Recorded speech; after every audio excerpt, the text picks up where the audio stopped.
Total 3 জন লাগবে। একটা কথা বলে রাখছি, আজকে এই ভিডিওটি রেখে দিবেন এবং সবার কাছে পৌঁছাবেন। এই ভিডিওটি পৌঁছানো খুবই দরকার, কারণ হলো সামনে নির্বাচন, যে 12 ফেব্রুয়ারি সাধারণ নির্বাচন হতে যাচ্ছে, সেদিন আমার এই কথাগুলো আপনাদের মনে রাখতে হবে, এই মোতাবেক কাজ করতে হবে। স্পষ্টভাবে বলে রাখছি, 3 জন লাগবে টোটাল। আপনারা যদি 3 জন একসাথে বাসা থেকে বা নির্বাচনের আগে পরিকল্পনা করেন যে আমরা 3 জন পরিকল্পনা মোতাবেক কাজ করব এবং একটা সুষ্ঠু, সুস্থ, সুন্দর, স্বাভাবিক নির্বাচনের দিন উপহার দেওয়ার জন্য সাপোর্ট দিব আইন শৃঙ্খলা রক্ষাকারী বাহিনী থেকে শুরু করে সবাইকে। এই 3 জনের কাজ কি?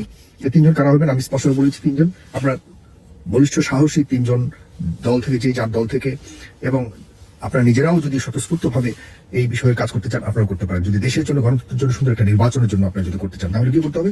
3 জনের মধ্যে আপনারা যদি দেখেন কোনো দলের কেউ নির্বাচনকে প্রভাবিত করার জন্য অথবা অন্যরকম কোনো ভূমিকা রাখার চেষ্টা করছেন, ফেক ভোট দেওয়ার চেষ্টা করছে, অথবা নির্বাচন কেন্দ্রকে দখল করবার চেষ্টা করছে, অথবা যেগুলি আছে না সেই তথাকথিত ফ্যাসিস্ট আমলে আমরা যেগুলি দেখেছি, জোর করে নিজেদের পক্ষে ফলাফল আনবার জন্য যত ধরনের অবৈধ উপায় আছে সব অবলম্বন করার জন্য যখন ভূমিকা রাখবেন, আমি বলে রাখছি আপনাকে, 3 জনও যদি থাকে, 3000 মানুষের মধ্যে 3000 মানুষও যদি আপনার বিপক্ষে থাকে, আপনি 3 জন থাকেন যে না আমরা এই নির্বাচন কেন্দ্রকে ধরে রাখতে চাই, বেশি লাগবে না, 300 মানুষ লাগবে না।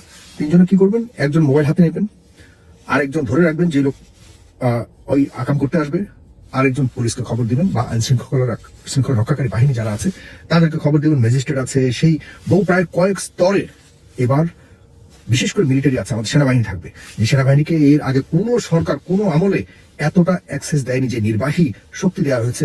এবার ইচ্ছা করলে সেনাবাহিনী যে কোনো ধরনের ব্যবস্থা নিতে পারবে এই যারা অন্যায় করবে তাদের বিরুদ্ধে। তাদেরকে খবর দিবেন, দিয়ে এই পুরো বিষয়টাকে ভিডিও করে রাখবেন, ভিডিও করেই আমাদের কাছে পাঠাবেন, ফেস দ্য পিপলের কাছে, আপনাদের মতো করে ফেসবুকে প্রচার করবেন এবং মিডিয়ার যারা সাংবাদিকরা আছে তাদের কাছে পাঠাবেন। ব্যাস, ওই কেন্দ্র স্টপ। ওই কেন্দ্র, যে কেন্দ্রে ফাইজলামি করবে কেউ, যে কেন্দ্রকে দখল করে বা জোর জবরদস্তি করে কোনো ধরনের আপনাদের বিরুদ্ধে অবস্থান করবে কেউ, এটা সে যে দলেরই হোক, শক্তিশালী হোক, শুধু এই কয়েকটা জিনিস আপনারা 3 জন মিলে করবেন, বাকি ব্যবস্থা আমরা নিব। ওই কেন্দ্র যদি বন্ধ না হয়, ওই পুরো আসনের নির্বাচন আবার করতে বাধ্য করবো ইনশাল্লাহ। আপনার এই ভিডিওটি মাথায় রেখে দিন প্রমাণ হিসেবে। যদি কোনো কেন্দ্রে কেউ এবার হোক জাল ভোট থেকে শুরু করে, বোরকা পড়া থেকে শুরু করে, এক একজন এক এক রকম করে কথা বলছেন আপনারা, এবং যে ফলাফল জালিয়াতি করা, সে আগে আমরা দেখতাম যে দখল করে সব পুলিশ টুলিশ পালিয়ে যেত, আর এদিক দিয়ে নিজেদের মতো করে সিল মারতো এক একজন। এই সবকিছুকে জাস্ট ন্যূনতম প্রমাণ দেওয়ার জন্য আপনারা পারলে ভিডিও করবেন, সাংবাদিক ডাকবেন, আইন শৃঙ্খলা রক্ষাকারী বাহিনীদেরকে খবর দিবেন। 3 জন যদি চান একটা কেন্দ্রকে শতভাগ নিরাপত্তা দিতে পারবেন, শুধু 3 জন দরকার। আমার মেসেজটি পৌঁছে দিন। ভালো থাকবেন। আজকে আপনাদের সাথে সুন্দর নির্বাচনের জন্য গত 16 বছর আমরা নির্বাচন পাইনি, সুন্দর নির্বাচন পাইনি বলেই কিন্তু শেখ হাসিনাকে তাড়িয়েছে এই দেশের জনগণ। আর এবার যদি সেই নির্বাচন নিয়ে কোনো ধরনের টাল বাহানা হয়, তাহলে একদম চান্দের দেশে পাঠিয়ে দিবে যে করবে। মাথায় রাখবেন। সালাম।